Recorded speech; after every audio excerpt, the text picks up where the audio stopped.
Ahora o nunca. El espacio de la educación con Horacio Finoli.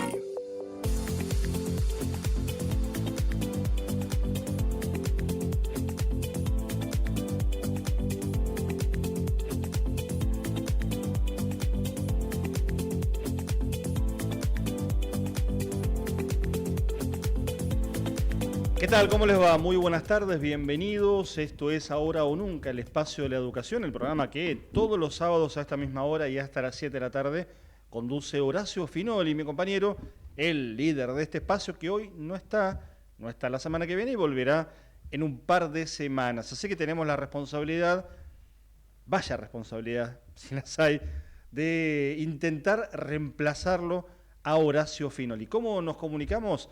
Ahora en vivo durante el programa, y esto después queda grabado y lo compartimos durante la semana, por supuesto, en ahoraeducacion.com, la web, a través del 11 30 37 6895. 11 30 37 6895. Hasta las 7 de la tarde hacemos Ahora o Nunca, el espacio de la educación, aquí en AM 1220 y después durante toda la semana en las redes, en la web, en YouTube y en todos los canales digitales que nos atraviesan la vida como si fueran casi las venas del conocimiento. Javier Martínez está en la operación técnica, mi nombre es Pablo Mercau, Horacio Finoli es el conductor de este programa que además de todo, después de esta presentación musical, tiene un invitado que casi lo voy a comprometer al aire, va a ser mi coequiper y en todo caso yo también lo seguiré a él, si es que puedo hasta las 7 de la tarde y ya enseguida, en apenas un minutito, se los voy a presentar.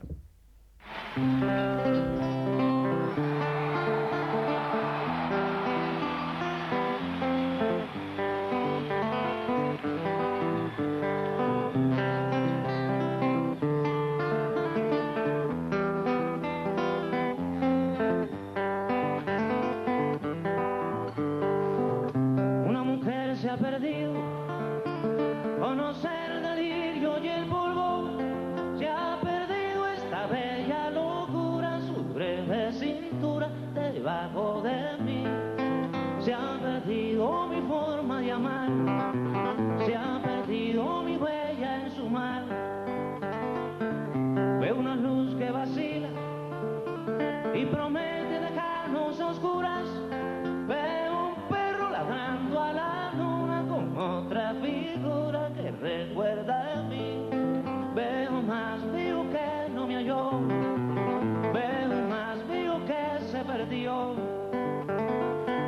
Una mujer innombrable huye como una gaviota y yo rápido seco mis botas, blasfemo una nota y apago el reloj. Que me tenga cuidado el amor, que le puedo cantar su canción.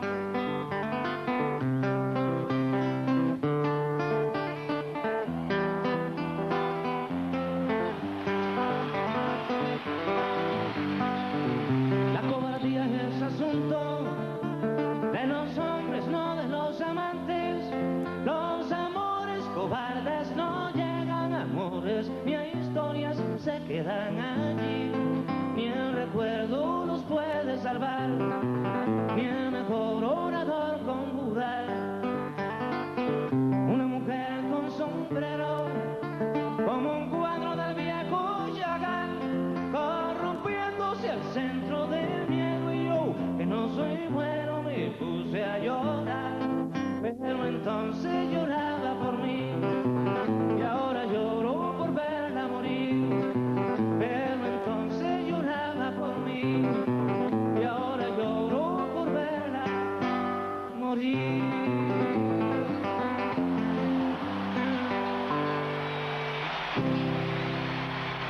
Silvio Rodríguez, óleo de mujer con sombrero en la apertura musical de este Ahora o Nunca, el espacio de la educación, el programa de Horacio Finoli.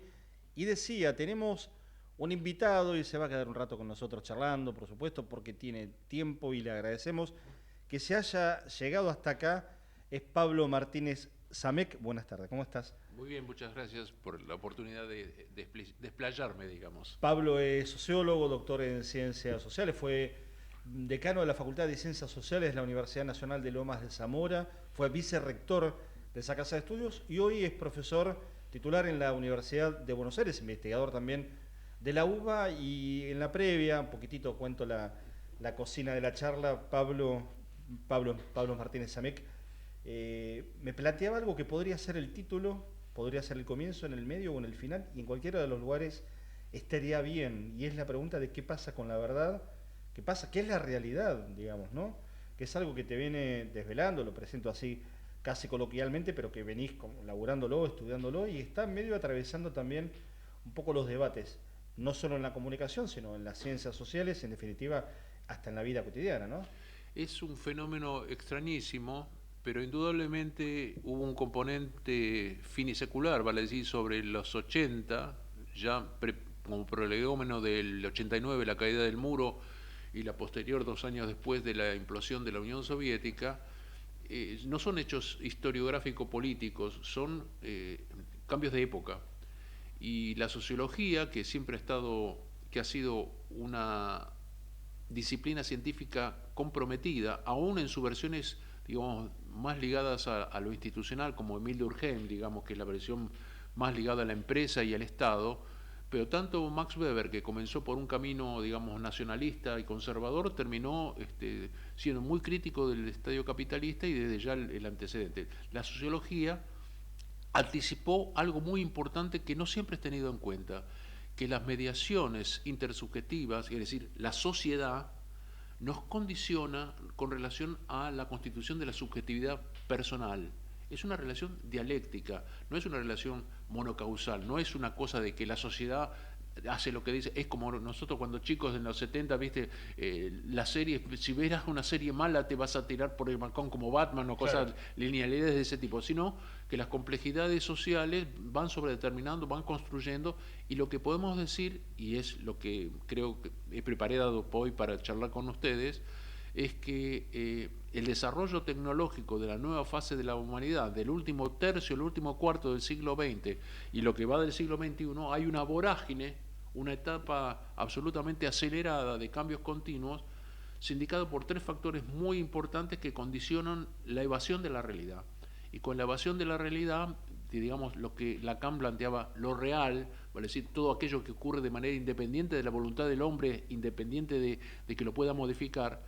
Él plantea una tríada: lo real, lo simbólico, que es la capacidad de conoción, la capacidad de conocimiento, y lo imaginario, vale decir, lo ilusorio, aquello que nosotros depositamos como proyección de nuestros deseos, el inconsciente y demás. Deseos o frustraciones, digamos. Exactamente. Pueden ser negativos o positivos, digamos. Y en algún sentido es lo que Freud había planteado para el mundo psi, que es hacer consciente lo inconsciente, que Jung lo llevó para un lado mucho más audaz y más radical, que fue la visión del inconsciente colectivo, pero indudablemente las relaciones sociales, por esta depresión que provocó el pensamiento comprometido y radical propio de la sociología y de las ciencias humanas y sociales, se evaporó lo que yo denominaba sociología del conocimiento. Los desarrolló Karl Mannheim, ¿no? Digamos que hizo una versión más ajustada de la predicción de Marx del manifiesto comunista y de aquella época. Justamente lo que vamos a desarrollar hoy, en la medida que tengamos posibilidades, es que con la digitalización, con los fenómenos de complejidad de la revolución científico-técnica, con el conjunto de emergentes que tenemos de la inteligencia artificial y la fragmentación de la realidad, se ha evadido la razón, y con la razón se ha evadido la verdad. La verdad dejó de ser un absoluto que durante siglos y siglos fue motivo de guerras religiosas. Maquiavelo habló muy cínicamente respecto de invocando la verdad. Hubo dinastías que derrocaron a reinos, imperios y demás. Bueno, y este blanqueamiento que plantea la Revolución Francesa planteó 2 siglos, de 1789 a 1989, en donde la vanguardia intelectual de la humanidad marcaba con subidas y bajadas el derrotero de avanzada hacia los derechos. Pensemos ¿qué era la mujer antes de la Revolución Francesa? Un vientre a fecundar, nada más. Basta ver Jane Austen con las niñas de provincia que iban a esos 3-4 bailes que había que tentar a un noble y juntar papá a la dote para casarlo. Estaba pensando que a nadie se le ocurriría hoy en el siglo XXI plantear que la mujer es eso, pero pienso en las declaraciones de algún dirigente político argentino inclusive del presidente, y me arrepiento de lo que estaba pensando, porque evidentemente en algunos casos... Ahora te quiero preguntar, porque en todo esto que estamos atravesando, y vos hablás del último cuarto del siglo del siglo XX justamente, y de lo que va de este siglo XXI, un proceso acelerado, está contramediado por lo tecnológico, y lo tecnológico nos ha hecho tener con el tiempo, ¿no?, una relación distinta a la que teníamos hace 30 o 40 años. Y basta todo pensar que digo, mucho más acelerado, sí. En ese contexto, digo, la pregunta es, ¿qué respuestas tenemos al compás de esa dinámica del tiempo? ¿O hay espacio para la pregunta también? No solamente no existe espacio para la pregunta, sino no existe para la reflexión y mucho menos para la crítica. Si algo me honró la sociología, que justamente hoy no es la vedette, cuando yo empecé sociología éramos como la vedette de aquellos años, porque eso implica políticas públicas y implica Estado. Hoy son ciencias de la comunicación o, peor, ciencia política y visiones que son mucho más mecánicas respecto de los factores estables de la política y no van a la causa de base, que es el deterioro que ha tenido la independencia de la sociedad civil y que los grandes colectivos, las grandes instancias de socialización del pasado, la Revolución Francesa, la Revolución Bolchevique, el Mayo francés, lo que podemos decir que grandes instancias colectivas, eso ha desaparecido. O surge por explosión por condiciones críticas. Y lo que anticipó en su momento, lo que antes eran crisis cíclicas propias de la estructura económica, hoy son larvadas y permanentes. Entonces cuesta mucho abrir lo que diría Verón, condiciones de reconocimiento, darse cuenta de lo que le está pasando a cada uno. Entonces tenemos que lo que antes era confrontación, bueno, hay un filósofo coreano, pensador alemán, Byung-Chul Han, que plantea que, así como en La Sociedad del Cansancio fue un primer texto que abrió toda una carrada de textos particulares muy interesantes, muchos de ellos, capaz que un poco de consistencia, pero un heideggeriano crítico del neoliberalismo, planteó que así como en el pasado había las pestes y por lo tanto con el antibiótico se las pudo erradicar, luego vino las problemáticas gripales como lo hemos vivido ahora con el COVID y demás, y ahora viene la etapa neuronal, en donde lo que antes era bueno, había que cuidarse del afuera, que era peligroso, y el adentro, y era un mundo bipolar, el mundo de la Guerra Fría, ahora ahora lo incorporamos adentro, ya no está más el patrón que me explota ni el capataz que me grita. Ya ahora si yo fracaso en la vida es un problema mío, es un problema de no cumplir las expectativas, por lo tanto es autodestructivo. Entonces y a veces al patrón o al capataz no lo conocemos, al capataz probablemente sí, sobre todo con la despersonalización absolutamente de todo, y en eso juega también el capital. ¿Quiénes son los dueños de las empresas? ¿Qué son fondos de inversión? ¿Son fideicomisos? Digo, hay temas. Desapareció también, ¿no? El burgués de Werner Sombart, ese señor que se ponía en una tarima y controlaba a las empleadas, que las tenía en fila y con la mirada censora las juzgaba. No, ahora somos capitales flotantes, los CEOs, los gerentes del plano dirigencial son rotativos, están de empresa en empresa, maximizan las instancias son los fondos de pensión, debo decir los capitales acumulados, es toda una realidad absolutamente dinámica, pero sí lo que es capital, eso es capitalismo. Es Pablo Martínez Amec, nos está acompañando hoy y por supuesto hay cantidad de cuestiones para preguntar y para intentar entender parte de lo que nos está pasando. Te pregunto, ¿viste El Eternauta, por ejemplo? Sí, bueno, yo lo vi en su momento, en su primera versión, lo releí y ahora he visto digamos, la versión televisiva, que si bien no nos provoca nostalgia a los que vimos la primera, porque nos entusiasmamos, cómo podía con tan pocas palabras ser signos de una época, pero a la vez debo saludar de haber hecho el esfuerzo de haber contemporaneizado y argentinizado con un color local que nos ha distinguido en el mundo. Es como que recuperamos el tango que hemos perdido, digamos. No es un dato menor por ahí no se lo puso de relieve, por lo menos en el primer plano, pero para mí es que básico. Mantenga lo argentino es importante, pero fíjate qué trascendió de la serie, que por supuesto se puede seguir viendo en las plataformas, en Netflix concretamente, acerca de lo viejo que funciona, ¿no? Lo viejo funciona. Y para entender este nuevo momento de la humanidad, ¿qué herramienta sigue funcionando todavía? ¿O hay que buscar alguna herramienta nueva? Yo creo que lo que es este programa, Ahora o Nunca, el espacio de la educación, yo creo la educación, pero entendiendo la educación no en el sentido libresco, sarmientino, exactamente como hemos recibido durante tanto tiempo en la primaria, en la secundaria y demás, sino la educación entendiéndolo como un factor ideológico. ¿Qué quiero decir con esto? Una concepción abierta, una concepción del mundo y de la vida comprometida con valores que me permita ampliar los horizontes y estar en constante debate por el saber, por el conocimiento fundado. Si algo caracteriza esta época y la muerte de la verdad es que no hay realidad discursiva. Vamos a dar una definición, un proceso de producción de significado. Esa manera por la cual se construye una narrativa coherente. Hoy los tiempos son tan acelerados, nos pasamos el día atajando penales, nos dejamos para el fin de semana hacer ese libro que nunca vamos a leer y sin embargo nos copamos con la serie de Netflix capítulo por capítulo y perdemos todo y teníamos que limpiar la casa y no lo hicimos y dejó para la semana que viene, para decir que no hay tiempo y ese tiempo está manejado de la afuera para adentro y nos crea culpa porque estamos derrotados.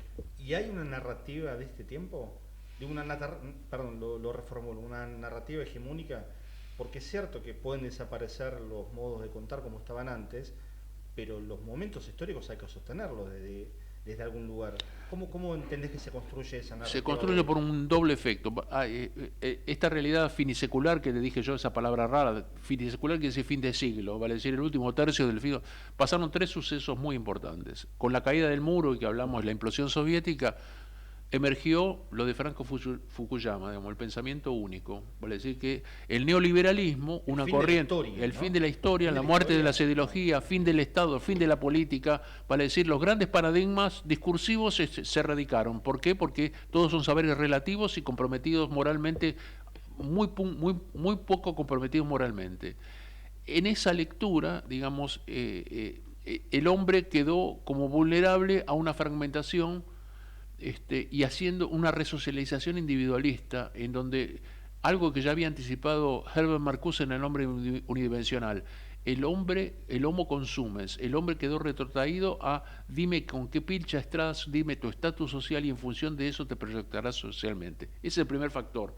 El neoliberalismo, que ya se vino de manera previa a la caída del muro, fue como una cosmovisión modernizante, se mostró como la vanguardia, como lo hermoso que había, a diferencia de los 60, que es mi generación, los 70, rupturista, el mayo francés, el rock de los Beatles y los Rolling Stones, pero también los sucedáneos de todo, desde Genesis, Yes, todo lo que implicó ese rock inglés de ruptura con las discográficas, la minifalda de Mary Quant, la píldora anticonceptiva, la lucha contra la carrera armamentista, contra la guerra de Vietnam, va a decir un momento de esos 60 de implosión que en la Argentina tocó en los 70, 73, 74, claro. 75. Ese eco con la crisis del petróleo, con la crisis de la OPEP, y vino un discurso monocorde, una sola cosmovisión, el pensamiento único, el neoliberalismo. El segundo factor es que se dio un proceso justamente con esta visión del neoliberalismo, la apología del mercado, y surgió la globalización. ¿Qué es la globalización? Vamos a decir, un proceso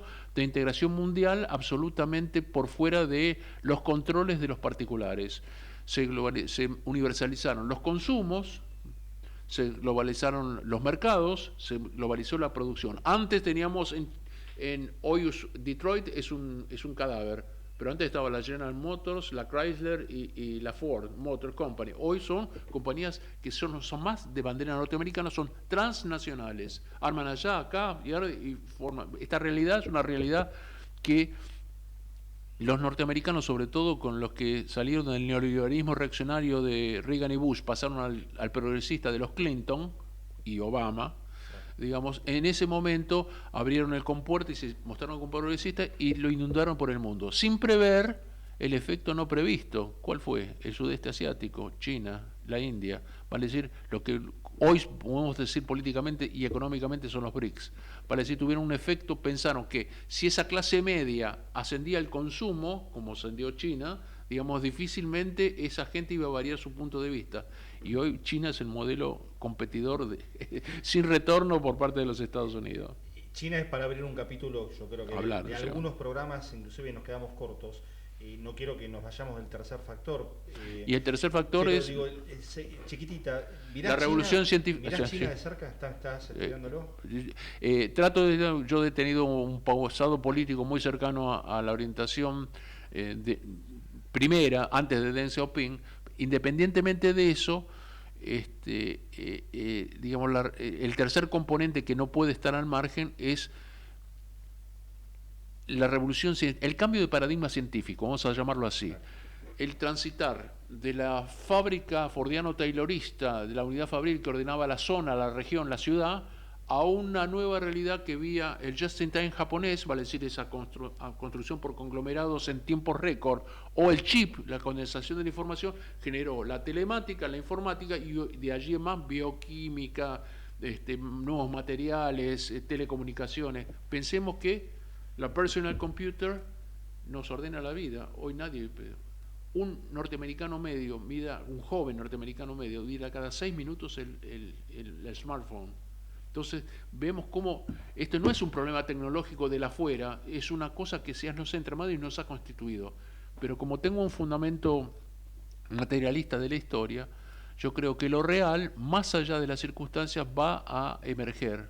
Lo que hay que constituir la fuerza y el caudal intelectual y moral que supere esta resocialización fraudulenta que es la muerte de la verdad. Ahí te quiero preguntar y lo vamos a dejar, se nos va a quedar un rato largo, Pablo. ¿Nos podés acompañar hasta el final? Sí. Tenemos otros contenidos, por supuesto, y vamos a ir ensamblándolos, pero quiero dejar abierto algo que tiene que ver con algo que pasó en la semana y en términos informativos. Me parece que podemos vincular lo que es la situación propia política argentina con lo de Cristina Fernández de Kirchner y el debate sobre los liderazgos. ¿Qué pasa con los liderazgos en el mundo también, ¿no? ¿Cómo entendés que este tiempo, que si por un lado tiene un relato que se modificó, tiene un paradigma que se modificó también desde lo científico, los líderes, así como las herramientas han podido ir variando, son los mismos los líderes? ¿Qué tipo de liderazgos han surgido? Ha habido,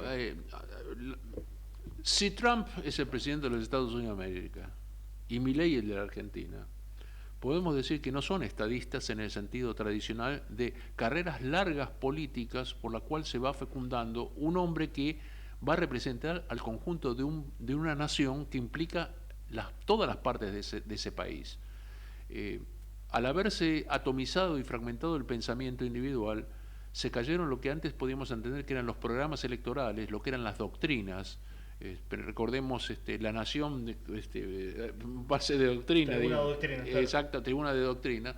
Vale decir, todo eso se ha evaporado y el relativismo cultural y moral ha fecundado una atomización, una fragmentación.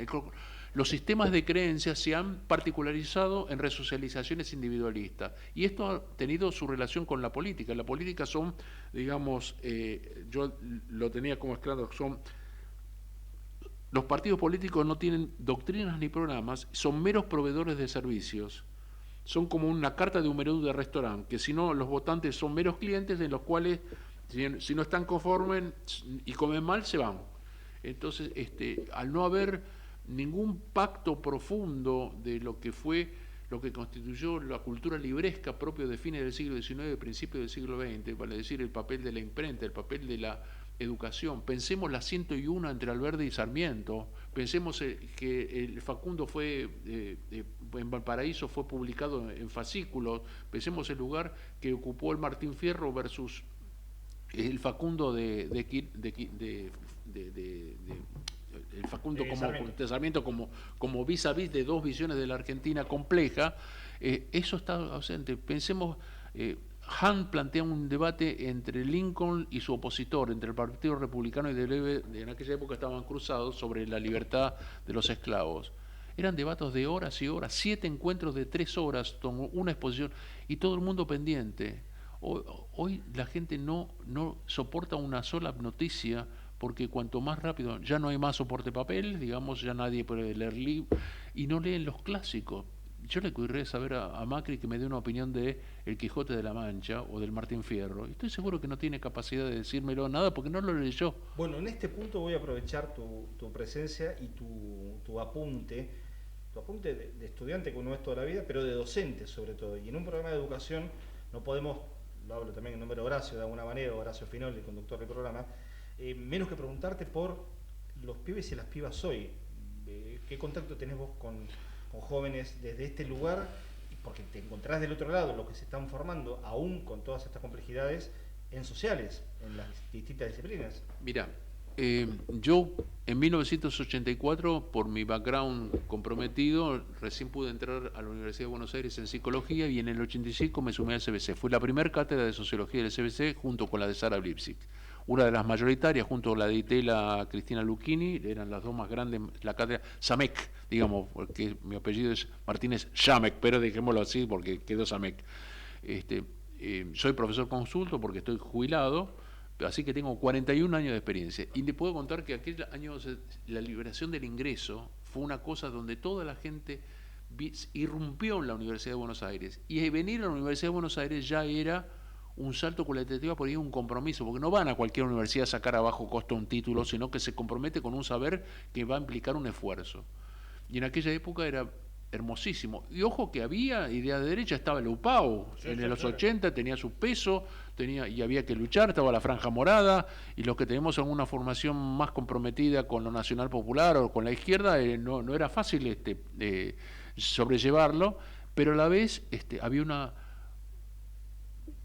un clima de efervescencia, de amplitud de los horizontes. Los últimos años... Había como, perdóname, algún acuerdo democrático en torno a, bueno, esto es el piso, digamos, la universidad no se puede tocar. Era latente, ¿no? Eso. Se lo produjo, se lo institucionalizó en el 94, porque también fui constituyente, con la cláusula del progreso, en donde por primera vez las universidades nacionales son autónomas y autárquicas. Quedó muy escueto. Sí. Inclusive yo no lo voté porque temí un acuerdo de los Rodríguez, el jefe de gabinete, Pampeano Rodríguez y Jesús Rodríguez. Jorge Rodríguez, que fue también ministro de Educación. Exactamente. Y sospechaba allí que hubiera algún contrabando, pero realmente instituirlo fue... La cláusula del progreso es la que garantiza que el Estado debe alimentar... y ahí en los hechos puso algo que luego la CONEAU con Miñone llevó al plano operativo, que es que el brazo intelectual y moral de la nación argentina son las universidades públicas.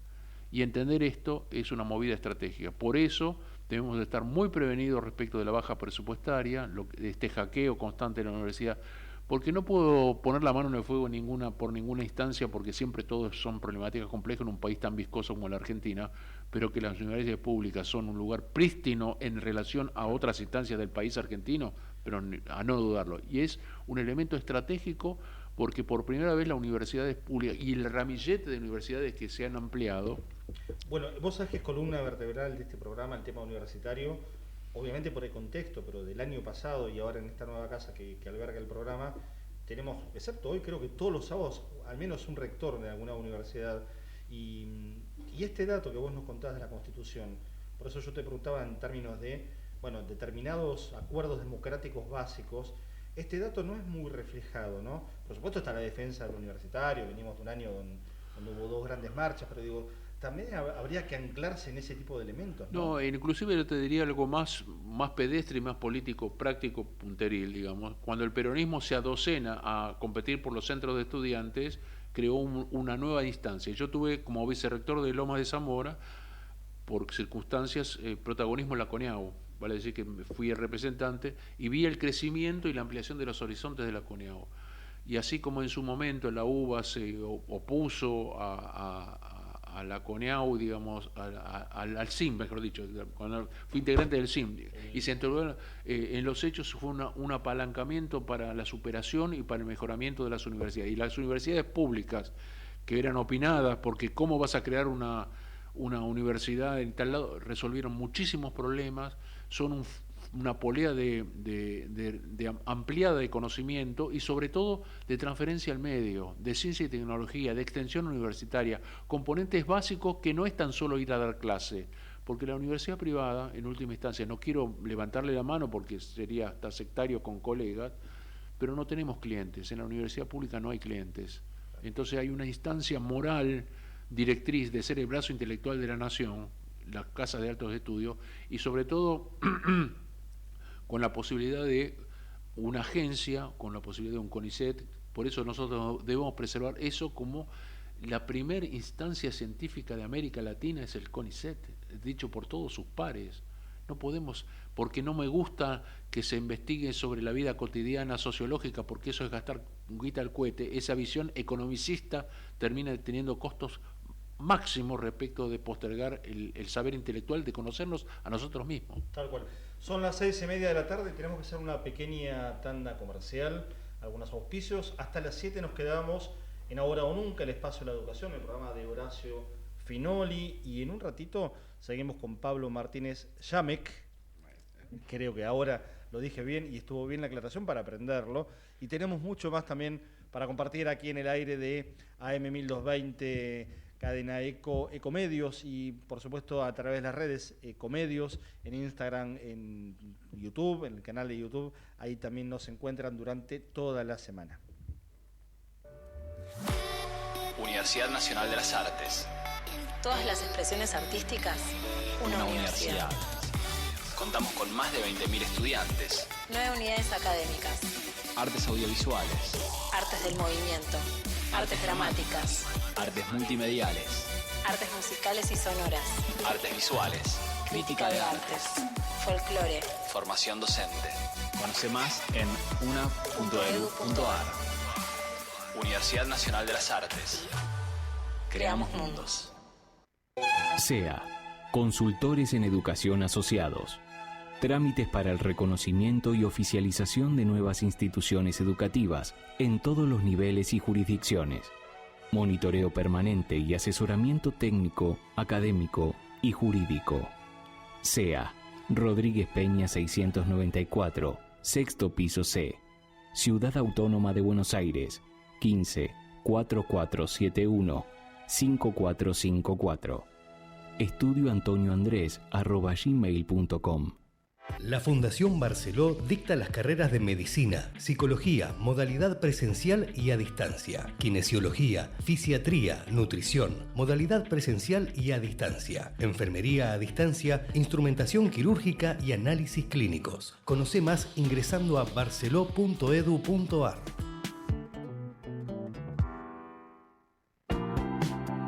APUA, Asociación del Personal de la Universidad de Buenos Aires.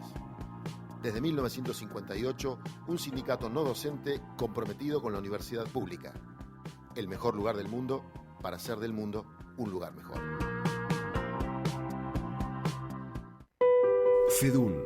Desde su creación, la Federación de Docentes de las Universidades trabaja por la defensa de los derechos de los docentes universitarios y de la universidad pública, autónoma, cogobernada, gratuita, inclusiva y de calidad.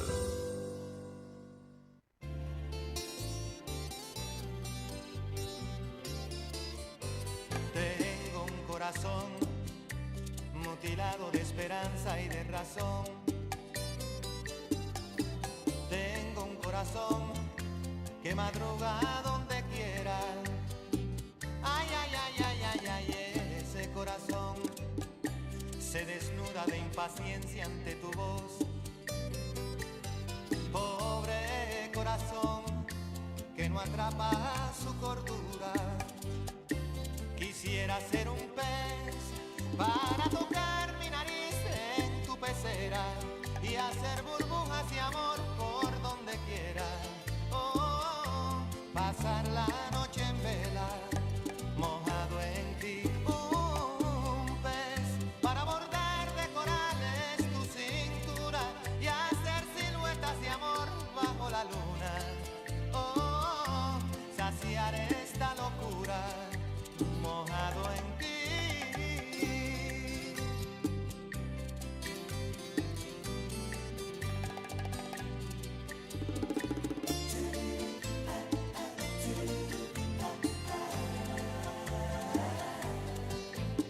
Canta corazón con un ancla imprescindible de ilusión. Sueña corazón, no te nubles de amargura. Ay, ay, ay, ay, ay, ay, este corazón se desnuda de impaciencia ante tu voz. Pobre corazón que no atrapa su cordura. Quisiera ser un pez para tocar mi nariz en tu pecera y 6 de la tarde, 35 minutos, está sonando Burbujas de Amor, Juan Luis Guerra, el dominicano, que te voy a contar, Pablo, tiene un tema que se llama Bachata en Fukuoka, es un tema musical de hace unos 15 años más o menos, y Fukuoka, tengo entendido, es una ciudad de Japón, de hecho, el videoclip de la canción está grabado en Fukuoka, en Japón, y Bachata en Fukuoka es obviamente un tema de Juan Luis Guerra que nos está acompañando. ¿Y por qué lo traigo a colación? Cuando escuchamos un tema, digo, che, ¿hablas de otro tema? Porque la semana que viene hay una celebración especial en el Centro Universitario de Idiomas, porque la enseñanza del idioma japonés precisamente cumple 20 años. Una cultura que en la Argentina tiene décadas de trayectoria, décadas de presencia, y que ahora tiene este momento de celebración, y queríamos contarlo y de paso repasar qué actividades va a haber con Roberto Villarruel, es el director general del CUI, que nos está escuchando. Roberto, ¿cómo estás? Pablo Marcau te saluda aquí en el programa de Horacio Finoli. ¿Qué tal? Buenas tardes, ¿cómo les va? Gracias por atendernos, un ratito este sábado. No, por favor.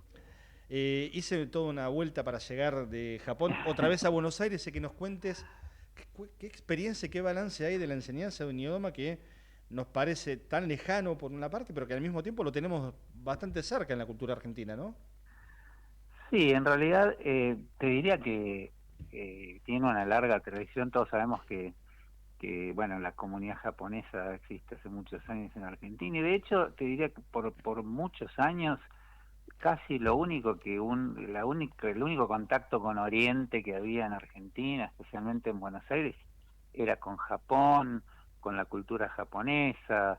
O sea, era lo que más se sabía y lo que más convivíamos cotidianamente, porque había diferentes manifestaciones artísticas, gastronómicas. O sea, Japón estaba de alguna manera presente. Nunca fue tan extraño como, por ejemplo, después cuando vino la inmigración coreana o la integración con los chinos, ¿no? Ya tiene una larga tradición. Así que en ese sentido la importancia de la cultura japonesa en Argentina está presente hace tiempo, también con el tema de las empresas que están radicadas hace muchos años, ¿no? ¿Y el idioma en la Argentina, cómo lo tomaron ustedes del CUI en su momento para brindarlo como parte de la oferta académica de enseñanza? ¿Y cuál es el recorrido que tiene hasta hoy, ¿no?, en estos 20 años que están cumpliendo? Bueno, nosotros en primer lugar lo tomamos porque es política del CUI ampliar en la medida de lo posible la oferta de idiomas. Siempre fue esa desde sus orígenes, o sea, hacer accesible a la mayor cantidad de gente las mayores posibilidades para aprender lenguas extranjeras. Nosotros damos más de 20 lenguas y el japonés fue una de las que iniciamos efectivamente se cumplen ahora 20 años. Bueno, en realidad pasó algo muy curioso con Japón, ¿no? Que es nosotros cuando lo iniciamos el programa pensamos mucho en el mundo laboral, sobre todo en el mundo empresarial, pensando en las actividades económicas, y resulta que en ese momento, hace 20 años, ya había una tendencia importante que venía creciendo, que eran las artes, por un lado las artes marciales japonesas, que tienen mucha raigambre en Argentina y mucha historia, y también el avance del manga y el anime, que son historietas, ¿no? Son las famosas historietas y dibujos animados japoneses. Entonces, al principio nosotros trabajamos mucho pensando en un programa dirigido al mundo laboral, y rápidamente nos dimos cuenta que había que introducir todas estas otras variantes de la cultura japonesa, que fue lo que atrajo a la mayor cantidad de gente después y que permitió que el programa siguiera creciendo, sobre todo lo que tiene que ver con el manga y anime, que en la Argentina tiene una enorme cantidad de seguidores, sobre todo jóvenes, que estudian y que quieren saber y que conocen las historias y las historias de cada uno de los personajes, y además quieren aprender en el idioma, aprenderlas y poder leerlas en el idioma. Así que hoy nosotros tenemos un público muy variado, muy fiel del japonés, que varía, por supuesto, de las alguna gente efectivamente lo estudia porque lo necesita para el mundo laboral, pero la mayor parte son gente que viene atraída por aspectos de la cultura japonesa, ¿no? Perfecto, Roberto. ¿Y cómo van a celebrarlo? ¿Hay una actividad el sábado que viene. Tenemos entendido que dura algunas horas. Contanos un poquito por dónde va a ir la... Sí, exacto. Nosotros estamos haciendo ya varias actividades que vienen empezando ya hace un tiempo. En principio largamos primero un concurso de haiku. El haiku es el poema breve japonés, muy conocido también en Argentina. Borges era un cultor del haiku. Así que empezamos así, con una serie de actividades culturales. Esta semana va a continuar con, hubo un curso de mitología japonesa que ya estuvo. Hay un taller de historia del anime el miércoles 25 de junio, y hay un curso de introducción a la literatura japonesa, y termina el sábado efectivamente con una serie de actividades abiertas a toda la comunidad a partir de las 2 de la tarde, a las 14 horas en la sede de Junín 222, donde nosotros tenemos la sede central del CUY, donde va a haber karaoke, que es otra cosa muy muy popular hoy, que es algo de la cultura japonesa. Vamos a tener el grupo de Kendo, que es un arte marcial, en realidad con espada, taiko, que son los tambores japoneses. Así que todo eso va a suceder durante la tarde, de 14 a 18 en la sede, y está abierto a todo público, y y termina de esa manera la semana de la celebración. Qué interesante. Te quiero preguntar para finalizar algo que por ahí es muy, muy elemental, muy básico, pero que tal vez mucha gente lo pregunte. ¿Es difícil meterse en un idioma como el japonés? ¿Es complicado? Yo sé que ustedes tienen toda la experiencia y toda la oferta y la trayectoria, pero ¿es accesible para dar los primeros pasos, digamos? Sí, mira, es una pregunta, claro, a nosotros siempre nos es difícil contestarla, porque en realidad para nosotros ningún idioma termina siendo difícil, porque los resultados están a la vista. La verdad que la gente aprende.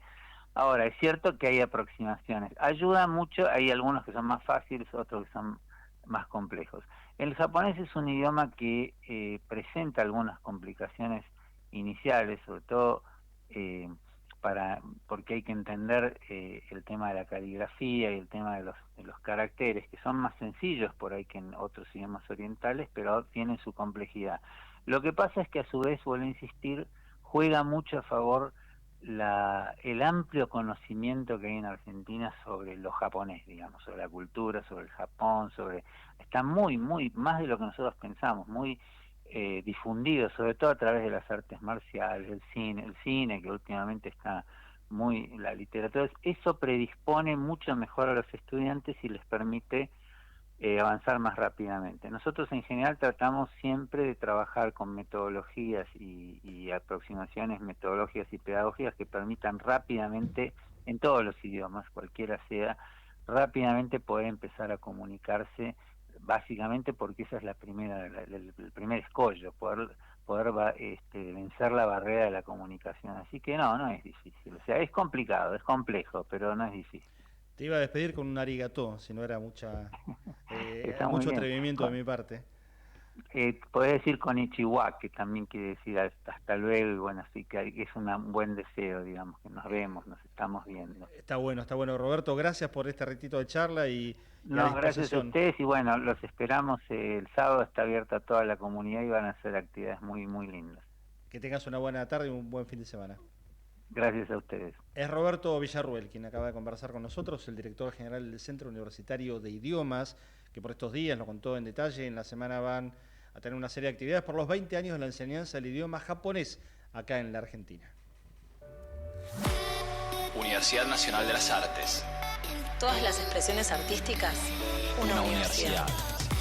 Contamos con más de 20.000 estudiantes. 9 unidades académicas. Artes audiovisuales. Artes del movimiento. Artes dramáticas. Artes multimediales. Artes musicales y sonoras. Artes visuales. Crítica de artes. Folclore. Formación docente. Conoce más en una.edu.ar. Universidad Nacional de las Artes. Creamos mundos. SEA, Consultores en Educación Asociados. Trámites para el reconocimiento y oficialización de nuevas instituciones educativas en todos los niveles y jurisdicciones. Monitoreo permanente y asesoramiento técnico, académico y jurídico. SEA, Rodríguez Peña 694, sexto piso C.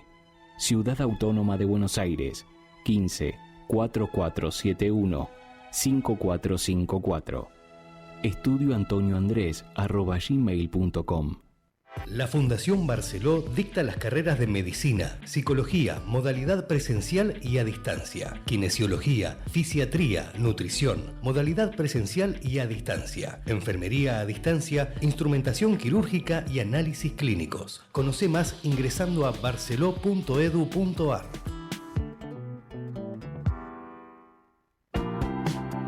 APUA, Asociación del Personal de la Universidad de Buenos Aires. Desde 1958, un sindicato no docente comprometido con la universidad pública. El mejor lugar del mundo para hacer del mundo un lugar mejor. FEDUN. Desde su creación, la Federación de Docentes de las Universidades trabaja por la defensa de los derechos de los docentes universitarios y de la universidad pública, autónoma, cogobernada, gratuita, inclusiva y de calidad.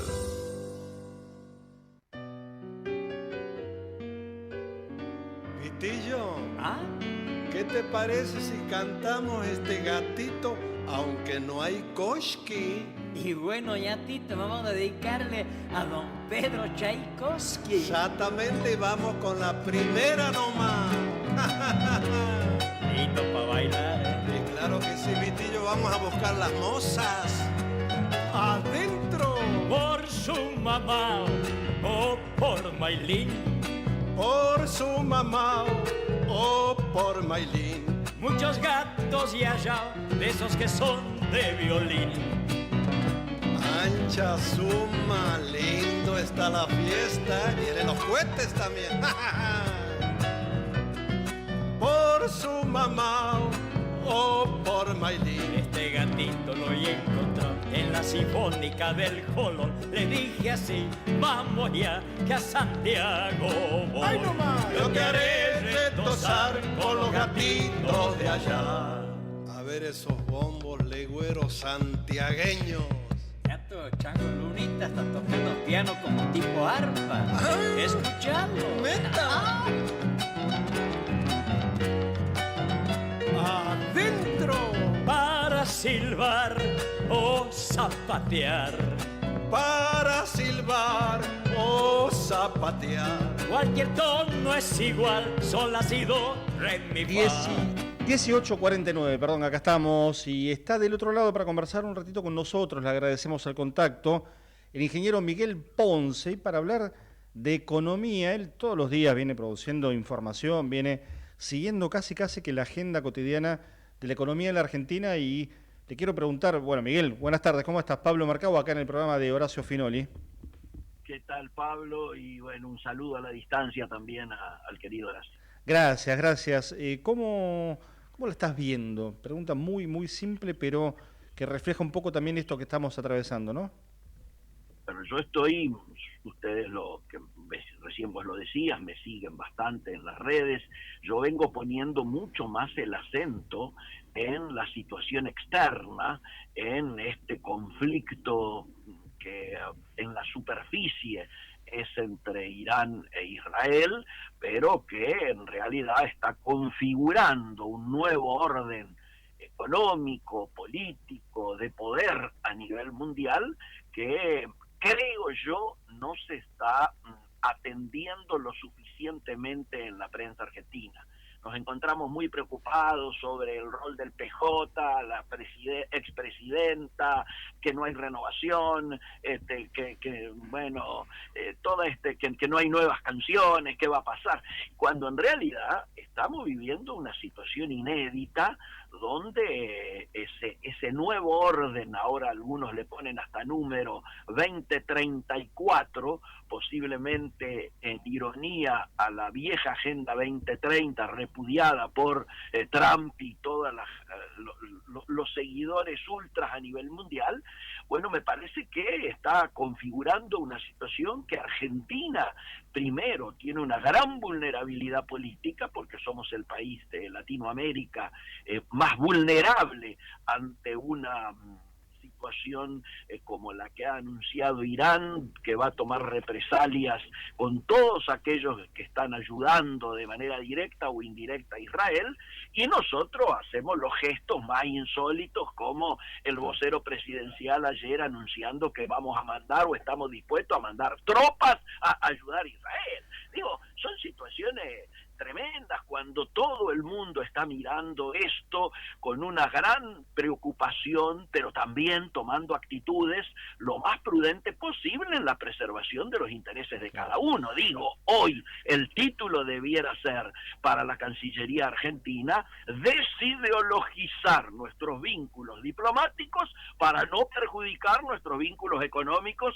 y comerciales. Para empezar, digo, ni hablemos lo de la seguridad, ¿no es cierto? Ahora, lo que no podemos manejar es la agenda internacional o los elementos que ocurran entre países fuera de nuestro alcance. Sin embargo, hay un gobierno que, lejos de tomar esa postura, está involucrándose con una mala lectura. Uno le da la impresión del contexto, ¿no? Porque la pregunta es, ¿qué beneficio puede sacar Argentina de esta hipotético alineamiento, o de este alineamiento con Israel concretamente? Hasta el momento son todos prejuicios. Perdemos adhesiones en Naciones Unidas para la causa Malvinas, claramente. Perdemos mercados porque no se tiene en cuenta que hay muchos países en África, en Asia, etcétera, donde la cuestión de Israel es para ellos casi de vida o muerte. Tomar junto posiciones como las que tomó el presidente en su último viaje, tengamos en cuenta que la gente lee internacionalmente que hasta 2 horas antes que empezaran los bombardeos de Israel a Irán, el presidente estaba en territorio de Israel. Claro. 2 horas antes. Dijo, a mí, yo no quería hacer diríamos, asociaciones que puedan resultar antipáticas, pero me hizo acordar a cuando Alberto estaba reunido con Putin y le ofrece que Argentina sea la puerta de entrada de Rusia en la región, y horas después empieza el conflicto con Ucrania. 24 de febrero del 22, exactamente. Exactamente. Sí, vos fijate, si uno quiere armar estas cosas de protagonismo argentino a nivel internacional, peor no las puede armar. No te salen. ¿Y qué lo voy a decir en términos muy pragmáticos, pero bueno, la política tiene eso también. ¿Qué oportunidad le ofrece o le ofrecería a la Argentina este escenario convulsionado, por ejemplo?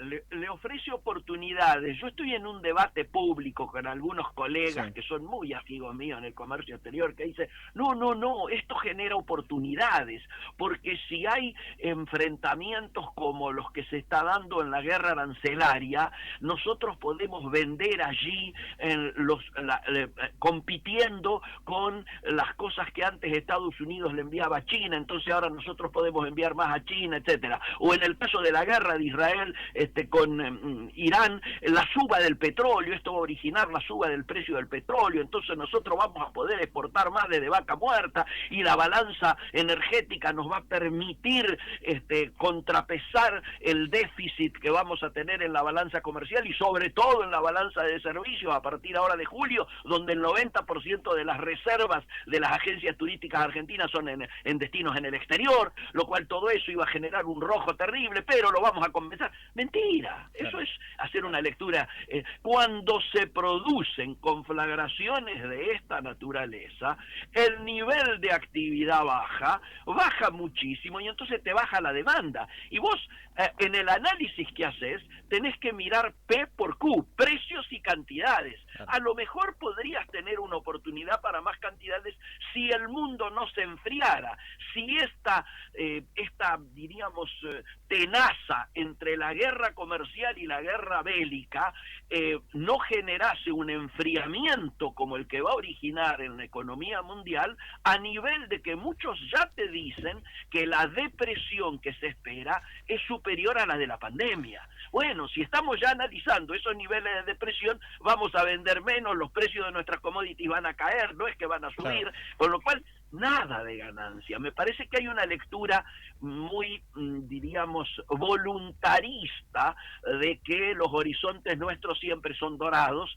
y yo reconozco que cada vez me cuesta más mirarlo así, ¿no es cierto? No, y además aparece ahí la figura del gobierno de turno o en cabeza del Estado, por ejemplo, cuando uno ve la tapa del diario Hoy, Clarín concretamente, que tiene como principal título: por el impacto de la guerra, lo cito no textualmente, los precios subirían de las naftas en la Argentina un 5%. Entonces decís, bueno, con los populismos que este gobierno combate, el kirchnerismo concretamente, había un barril criollo. No estoy defendiendo la medida en términos ciegos, digo, pero había de alguna manera una intención de desacoplar el precio interno de estos vaivenes, sobre todo en un contexto donde ha caído la actividad en cuanto rubro vos mires en la economía argentina, ¿no? Totalmente. Tu lectura es exacta y es profesional y técnicamente correcta. Vos fíjate, desde que empezó el conflicto, una semana, las naftas, el combustible, el petróleo, ha subido entre un 12 y un 15%. Todo dependiendo de la mayor o menor probabilidad que haya de que Irán pueda cortar el estrecho de Hormuz. Para que tenga idea la gente que nos escucha de la dimensión de lo que estamos hablando. Por el estrecho de Hormuz pasa el 20% de todo el petróleo, el 25% de todo el gas a nivel mundial, el 30% del querosén. Pasan 19 millones de barriles de petróleo diarios. Es decir, obviamente, cuando los rumores de que eso se puede cortar, los precios se van hacia arriba. ¿Qué origina la subida del petróleo? La subida del petróleo, además de originarte aumento de combustibles, te origina lógicamente el aumento de la prima de seguros para todo lo que tiene que ver con las navieras. Esto se traslada a precios sin discusión, y esto genera inflación en muchos países que vienen con este tema dominado, pero la suba de precios es así. ¿Y eso qué origina? Básicamente termina originando depresión o recesión en la mayoría de los países. Pero además, lo más grave, mirando en la macro, es que cuando la incertidumbre internacional crece como ahora, ya venía difícil con la guerra comercial, ahora se agrava esa incertidumbre. ¿Qué hacen los capitales? El famoso vuelo a la calidad.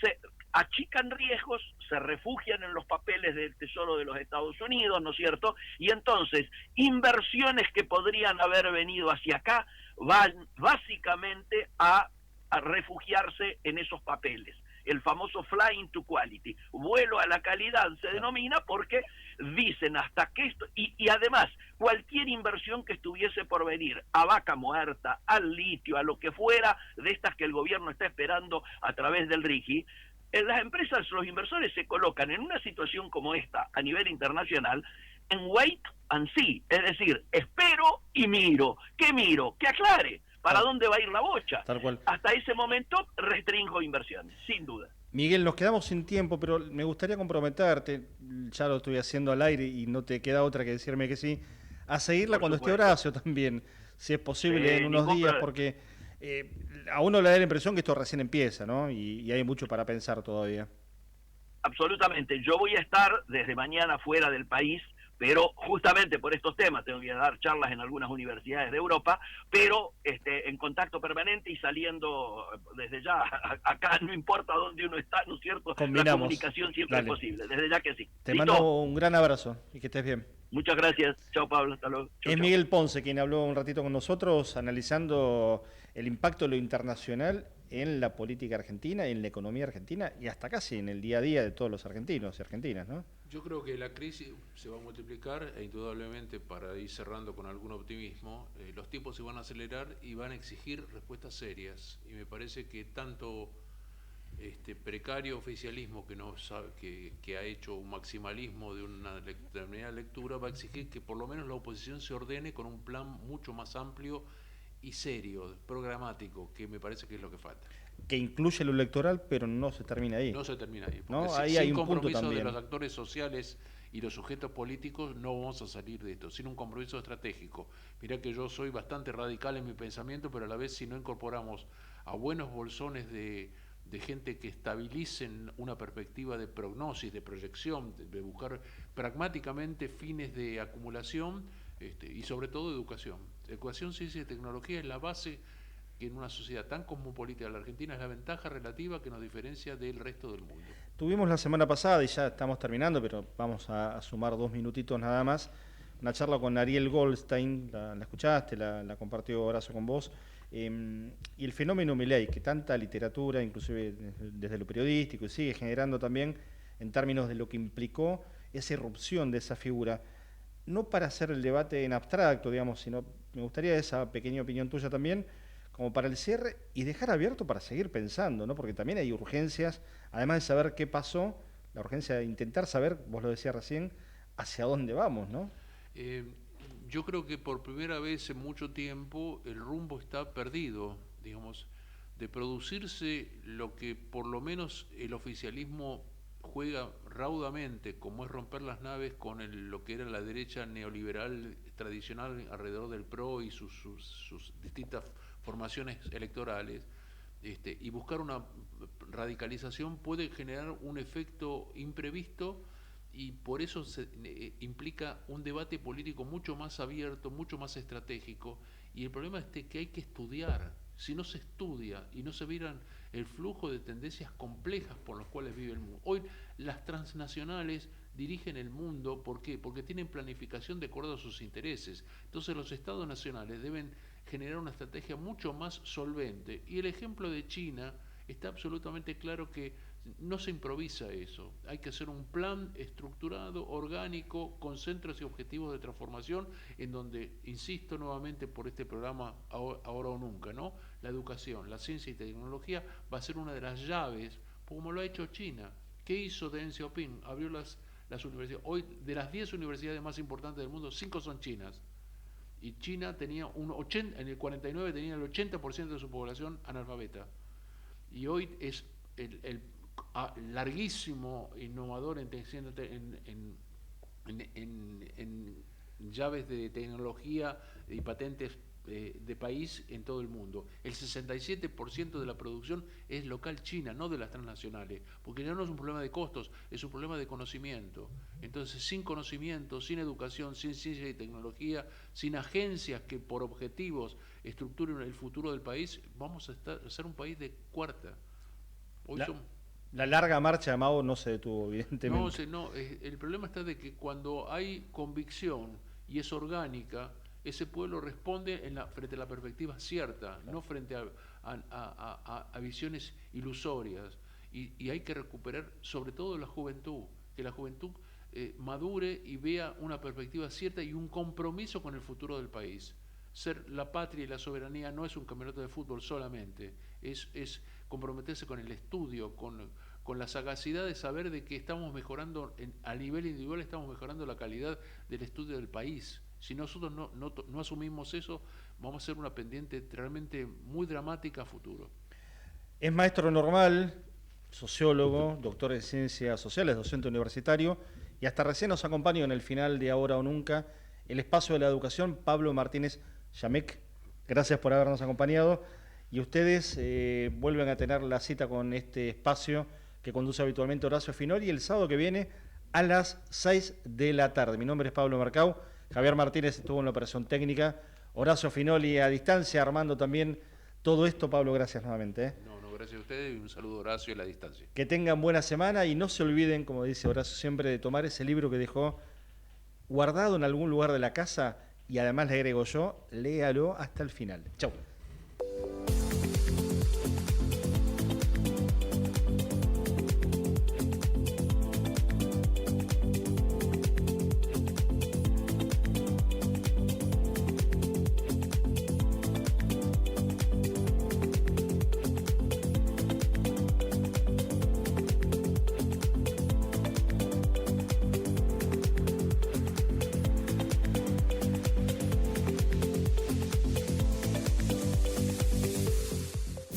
Desde Buenos Aires, Transmite LRI 224, AM 1220, Ecomedios,